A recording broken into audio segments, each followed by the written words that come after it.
Inalis sa pwesto ni Pangulong Rodrigo Duterte sa Presidential Commission for the Urban Poor, Chairman Terry Ridon at mga komisyos na ahensya dahil sa sunod-sunod na biyahe sa ibang bansa gamit ang pondo ng gobyerno. Makibalita tayo kay Rosalie Cos.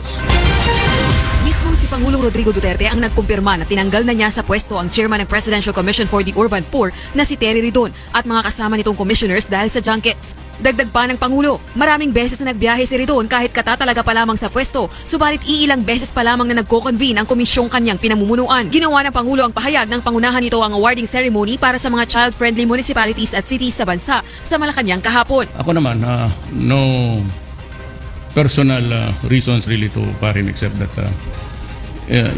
you had too much too soon. He was appointed September and he traveled about 7 times. And to think that the office is an urban poor agency, I cannot understand why you have to be there at every powwow in the international scene. Henceforth, I said, everybody must get the permit from my office.